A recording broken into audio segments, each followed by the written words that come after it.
Hello बच्चों, let's read the following question. Obtain the expression for angular momentum of a particle. एक particle के लिए angular momentum के लिए हमें expression drive करना है. Moving in xy plane जो कि xy plane में move करता है. From the expression for the torque tau is equals to xfy minus yfx acting on it. Torque expression हमें दिया गया है. हमें बताना है how does it lead to define angular momentum of a particle as the product of its linear momentum and perpendicular distance from the axis of rotation. Axis of rotation से perpendicular distance and linear momentum के product के कैसे equal होता है angular momentum, ये हमें prove करना है. तो यही हम prove करेंगे with the expression of angular momentum. अब क्वेश्चन में जो की कॉन्सेप्ट यूज होगा वो क्या होगा? की concept used will be torque को अगर हम टॉ वेक्टर से डिनोट करें तो टॉ वेक्टर को एंगुलर मोमेंटम के साथ कैसे रिलेट करते हैं? Rate of change of angular momentum is equals to torque. L vector जो है वो एंगुलर मोमेंटम को रिप्रेजेंट करता है, एंगुलर मोमेंटम को रिप्रेजेंट करता है. अब यहाँ से हमें जो टॉर्क का रिलेशन दिया है उसको यूज करते हुए हम इस क्वेश्चन को सॉल्व करेंगे. टॉर्क टॉ के लिए हमें क्या रिलेशन दिया है? F X Y minus Y F X दिया है.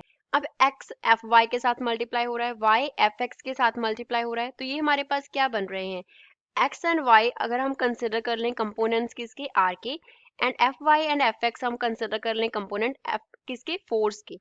फोर्स एफ वेक्टर को तो हम कंसिडर कर लेते हैं F X I cap plus F Y J cap plus F Z K cap, and R vector को हम कंसिडर कर लेते हैं क्या? X I cap plus Y J cap plus Z K cap consider कर लेते हैं.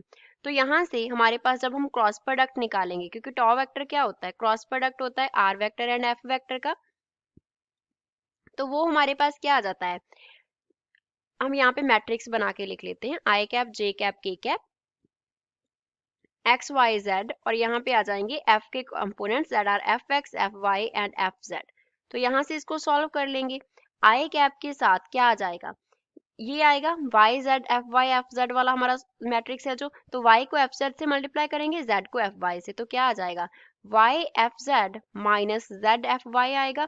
माइनस जे कैप के साथ हमारे पास क्या आएगा? एक्स एफ जेड से मल्टीप्लाई हो जाएगा, F X F Z minus F X Z आ जाएगा, और साथ में हमारे पास क्या आएगा? प्लस का के कैप आएगा. के कैप के साथ क्या आएगा? X F Y minus Y F X आएगा.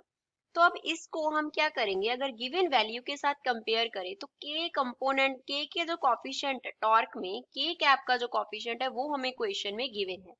दैट मीन्स अगर हमें ओवरऑल लिखना हो तो हम क्या लिखेंगे?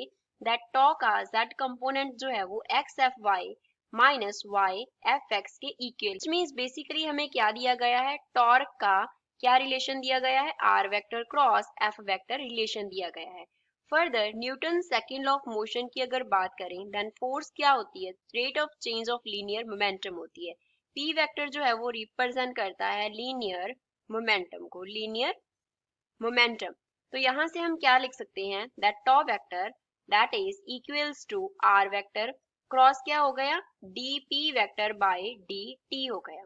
तो अब यहाँ से जो हम इसको क्या लिखेंगे? dp बाई dt को हम बाहर निकाल लेंगे, तो साथ में हम क्या लिख सकते हैं? तो इसको हम क्या लिख सकते हैं? d upon dt of r vector cross p vector लिख सकते हैं. टॉ वेक्टर का रिलेशन एंगुलर मोमेंटम के साथ क्या होता है? dl vector upon dt is equals to किसके आ गया?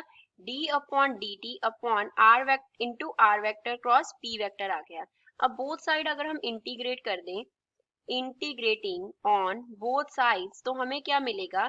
L vector will be equals to R vector cross P vector मिलेगा. तो ये रिलेशन आ गया हमारे पास एंगुलर मोमेंटम का, विच मीन्स एंगुलर मोमेंटम क्या है? प्रोडक्ट है परपेंडिकुलर डिस्टेंस का. R क्या था? परपेंडिकुलर डिस्टेंस था.